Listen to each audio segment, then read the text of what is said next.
My grandfather always told me that the true value of land isn't what's visible on the surface. I never fully understood what he meant until 3 months after his death, when his worthless farm became the center of a family war I never saw coming. My name is Emma Cooper, and this is the story of how my grandfather's final gift turned my in-laws' condescension into desperate greed. It's just sitting there, rotting away, my father-in-law, Richard Sterling, declared over Sunday dinner. He jabbed his fork toward me for emphasis, a piece of roast beef dangling precariously. What does a city girl like you know about managing farmland anyway? I took a slow sip of water, maintaining my composure just as Grandpa had taught me. The weekly family dinners at the Sterling estate had become increasingly uncomfortable since I inherited Grandpa Cooper's 200-acre farm 2 months ago. My husband David's family, with their real estate development fortune, couldn't understand why I refused to sell the apparently worthless property. I'm learning, I replied calmly. Grandpa's notes are very detailed. Margaret, my mother-in-law, gave me her practice society smile. Dear, we're only thinking of your future. That land hasn't produced a decent crop in 20 years? And that old farmhouse is practically falling apart. She wasn't wrong about the crops. Grandpa had stopped traditional farming operations years ago, though he kept the land meticulously maintained for reasons he never fully explained. The farmhouse, however, was another story. Its shabby exterior hid a solidly built structure that had weathered countless storms. The property has sentimental value, David interjected, squeezing my hand under the table. At least my husband understood, even if his parents didn't. Richard scoffed. Sentiment doesn't pay bills.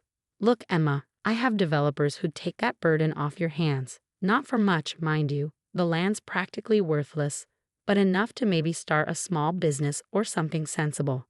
I thought about the leather-bound notebook hidden in my bag, the one I found in Grandpa's study, about the geological surveys and mineral rights documents carefully preserved between its pages, about the series of coded entries that had taken me weeks to decipher.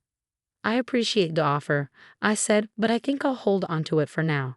Stubborn, just like your grandfather, Margaret sighed. You know, he never did fit in with the local agricultural community, always doing things differently, keeping to himself. Never did understand what he was up to on that land. That was true enough. Grandpa had been different, especially in his later years. The local farmers had whispered about his strange equipment purchases, the unusual modifications to his barn, the mysterious visitors who sometimes arrived in unmarked vehicles. Speaking of the farm, David's sister Ashley chimed in. We drove past it yesterday. Saw some kind of trucks there. What are you up to, Emma? I kept my expression neutral. Just some routine surveys. Trying to understand the property better. Richard's eyes narrowed. Surveys? What kind of surveys? Environmental assessments, geological studies, basic due diligence. Waste of money, Richard declared. I've developed enough property to know worthless land when I see it. Whatever you're paying those surveyors, it's too much. If he only knew. The preliminary results had arrived yesterday, confirming everything in Grandpa's notebook. But that was my secret to keep, at least for now. The rest of dinner passed in a blur of thinly veiled insults and unwanted advice. Richard and Margaret had made an art form of condescension, treating me like a clueless child who'd stumbled into an inheritance she couldn't possibly manage. Later that night, as David and I drove home, he apologized for his parents' behavior. They're just set in their ways, he said. They measure everything in dollars and developments.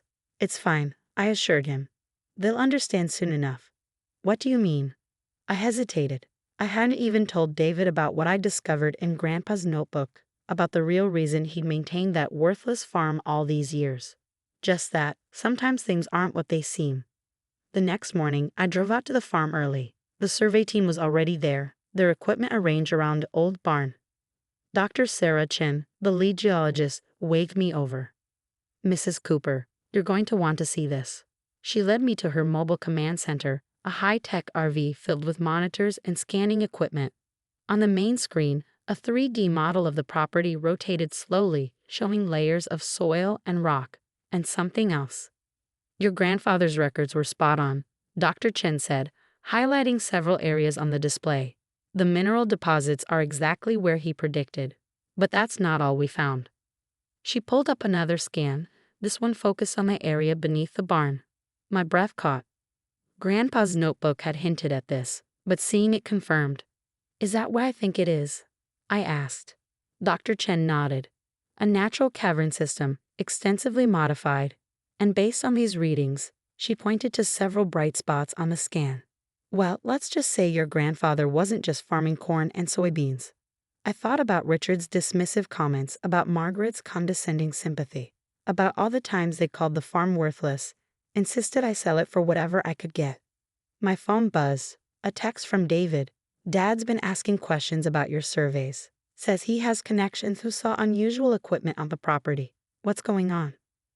I smiled, thinking about the Sterling family dinner planned for next Sunday. Richard and Margaret were in for quite a surprise. But first, I had work to do. Dr. Chen, I said, how quickly can you complete the full survey? 2 more days for the detailed scans. Then we can start the formal valuation. Perfect. I opened Grandpa's notebook, turning to the final pages he'd written just weeks before his death. The message there was clear now. The true wealth isn't in what they can see, Emma. It's in what they never bothered to look for. I spent the rest of the morning in Grandpa's study, reviewing the documents he'd left behind. Mineral rights agreements, geological studies dating back decades, correspondence with mining experts and specialists in underground construction. My grandfather might have seemed like a simple farmer to the outside world, but he'd been playing a much longer game.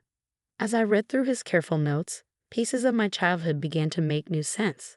The strange humming sounds I sometimes heard during summer visits, the areas of the property we were never allowed to explore, the late-night deliveries and early morning meetings with serious-looking men in business suits. A knock at the study door startled me. It was Robert, Grandpa's old foreman, the only other person who knew the farm's true secrets. Survey team found it, didn't they? He asked, settling into the worn leather chair by the window. I nodded. Everything Grandpa documented and more. Robert smiled. Should have seen him in the early days when he first discovered what was down there. Spent years keeping it quiet, waiting for the right time. Market's finally ready now, just like he predicted. The Sterlings are getting suspicious, I told him. Richard's been asking questions. Bet that makes him crazy, not knowing. Robert chuckled. Your grandfather never did like that man. Said Richard Sterling wouldn't know real value if it hit him in the face. A car appeared on the long driveway leading to the farm. An expensive black SUV I recognized as Richard's, right on cue. Looks like we're about to have company, I said, gathering up Grandpa's documents, ready to play dumb one more time. Robert stood, adjusting his worn farmer's cap. Been doing it for 20 years, ma'am. What's one more day? As we watched Richard's SUV approach, I thought about Grandpa's last words to me. Patience, Emma. Let them underestimate you. Let them dismiss what they don't understand. The right moment will come. That moment was almost here.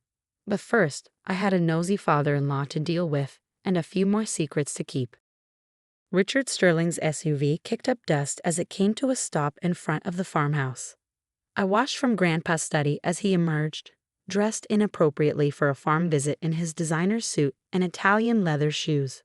Hide the good stuff, Robert muttered, gathering up the most revealing documents. I'll go head him off. I slipped Grandpa's notebook into the hidden wall safe, another of his clever preparations, just as Richard's impatient knock echoed through the house. Emma, he called out, I know you're here. We need to talk. I took my time walking to the door, channeling Grandpa's unflappable patience. When I opened it, Richard pushed past me without waiting for an invitation. What are all these surveys about? He demanded, tracking mud across the hardwood floors. I've got contacts in the county assessor's office. They said you filed for mineral rights verification. Of course he had contacts. Richard Sterling prided himself on knowing everyone who mattered in local government, or at least everyone he thought mattered. Just being thorough, I replied calmly, trying to understand exactly what Grandpa left me. Understand what? It's worthless farmland. The soil quality reports from 20 years ago prove that. I bit back a smile. Those soil quality reports had been part of Grandpa's careful misdirection, one of many ways he kept people from looking too closely at his property. Maybe I just want to be sure, I said. After all, you've always taught David the importance of due diligence in real estate. Richard's face reddened. This isn't about. Look, I'm trying to help you. I've got buyers willing to take this property off your hands. Not much money, but enough to. A loud beeping from outside interrupted him. Dr. Chen's team was starting another scan. What is that equipment? Richard demanded, moving to the window. Those aren't standard survey tools. Mrs. Cooper. Dr. Chen's voice called from outside. We've got the final confirmations you wanted. Richard was already striding toward the door. I followed, knowing what was coming. Sometimes the best way to keep a secret is to let it reveal itself at exactly the right moment. Outside, Dr. Chen stood by her monitors, her excitement barely contained. She looked up as we approached, then checked herself as she noticed Richard. Oh, I'm sorry, I didn't realize you had company. Dr. Chen, I said smoothly, this is my father-in-law, Richard Sterling. He's very interested in the property's value. Richard's eyes narrowed at the title doctor and the expensive equipment surrounding us. What exactly are you surveying for? Dr. Chen looked at me questioningly. I nodded. It was time. Well, Mr. Sterling, we're confirming the extent of the rare earth mineral deposits along with mapping the modified cave system that's been used for specialized mineral extraction for the past 20 years. The color drained from Richard's face. The what? Perhaps we should continue this inside, I suggested. Robert, would you show Dr. Chen's team where to set up the presentation equipment? 20 minutes later, we sat in Grandpa's study. Richard, David, whom I called to join us, Dr. Chen, and myself. The projector displayed a 3D model of what lay beneath the farm's surface.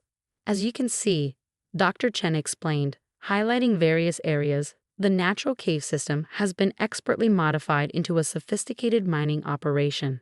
Mr. Cooper's methods were revolutionary: minimal surface disruption, environmentally sustainable extraction, and a nearly perfect concealment system. But the soil reports, Richard stammered, were exactly what your father wanted people to see, I finished. The poor soil quality was largely engineered, a surface layer deliberately maintained to discourage agricultural interest while he developed the real operation below. David leaned forward, fascinated. So all those times he seemed to be struggling with the farm. He was actually building this, I confirmed, pulling out Grandpa's notebook. 20 years of careful planning, subtle excavation, and quiet extraction of some of the most valuable rare earth minerals in North America. Current market value of the confirmed deposits, Dr. Chen added, is approximately $890 million. And we're still finding more. Richard collapsed back in his chair. 800, and that's impossible. That old man was just a farmer. That old man, I said quietly, was a geological engineer before he bought this farm. He knew exactly what he was looking for and exactly how to hide it until the market was right, which it is now. I opened Grandpa's notebook to his final entry, reading aloud. The world is finally ready for what we've built here, Emma. Green technology, electronic vehicles, renewable energy. They all need what we've been quietly gathering. The same people who dismiss this land as worthless will soon realize its true value. The question is, will you be ready for them? I've already had offers, I continued, pulling out a stack of papers. Major tech companies, renewable energy manufacturers, even the Department of Defense. All desperate for a reliable domestic source of rare earth minerals. All willing to pay premium prices. Richard's expression shifted from shock to calculation. I could practically see the dollar signs in his eyes. Now, Emma, as family, we should discuss how to handle this. My connections in the industry are unnecessary, I cut in smoothly. Grandpa left very clear instructions and very competent advisors, including some who've been involved with the operation for years. Robert chose that moment to enter, carrying more detailed surveys. He'd shed his farmer's disguise, now wearing a sharp business suit that matched his true role as the operation's chief operating officer. The latest extraction figures, Mrs. Cooper, he said, handing me a tablet, and the Asian consortium raised their offer to $1.2 billion for a 30% stake. Richard's jaw dropped. Robert had served him coffee at family gatherings, playing the part of a simple foreman. The layers of Grandpa's deception were still unfolding.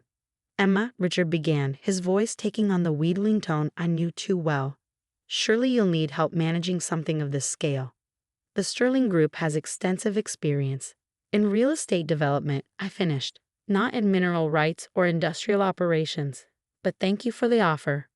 David, who had been quietly absorbing everything, finally spoke.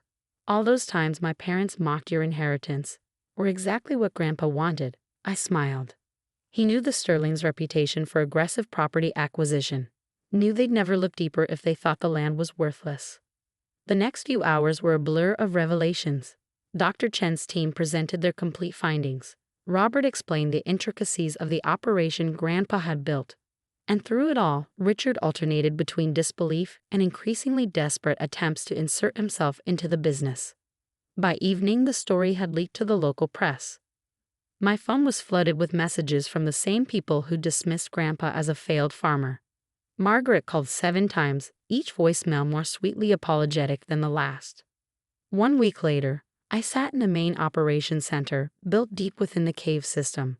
State-of-the-art equipment hummed quietly, monitoring the sophisticated extraction processes Grandpa had developed. On the wall hung a simple frame containing his favorite saying, "True wealth lies beneath the surface, both in land and in people." The Sterling family dynamics had shifted dramatically. Richard and Margaret's condescension had transformed into awkward attempts at flattery. Family dinners became increasingly rare as they struggled to accept their new reality. That the worthless farm they'd mocked was now worth more than their entire real estate empire. David adapted better than his parents. "You know what I love most about this?" he said one evening as we walked the property. "Not the money, but how my father finally has to admit he's not the smartest businessman in the family." The operation expanded rapidly, but sustainably, just as Grandpa had planned. We maintained his commitment to environmental responsibility, proving that mineral extraction didn't have to mean environmental destruction. The worthless farm became a model for sustainable mining practices, attracting international attention and even higher valuations. Richard made one final attempt at involvement, arriving at my office with a team of lawyers and a proposal to merge our family interests. "Think about it," he urged. "The Sterling Cooper Mining Corporation." We could. "Mr. Sterling," I interrupted, using his formal title deliberately, "I appreciate the offer, but I think you've underestimated this operation enough. We're doing quite well without the Sterling Group's involvement." He left angry but chastened. Later that day, I found a letter Grandpa had left for exactly this moment. "Remember, Emma, success is the best revenge, but wisdom is knowing when to stop seeking revenge. You've proven your point. Now build something that matters." And that's exactly what I did. The operation grew into a cornerstone of American mineral independence, all while maintaining the unassuming appearance of a small farm. We employed local workers, supported community projects, and proved that success doesn't always have to be flashy. Margaret still occasionally tries to drop hints about family business opportunities at the increasingly rare social events we attend. I just smile and change the subject. The time for proving points has passed. Besides, the latest geological survey suggests there might be even more valuable deposits beneath the North Pasture. But that's a secret I'll keep to myself, at least until the right moment.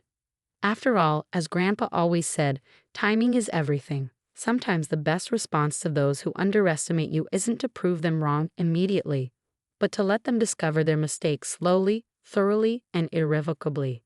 The worthless farm continues to thrive, producing wealth both above and below ground.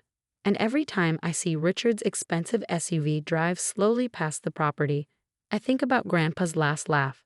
How he turned decades of dismissal and condescension into the ultimate lesson about judging a book by its cover. Or in this case, judging a farm by its surface.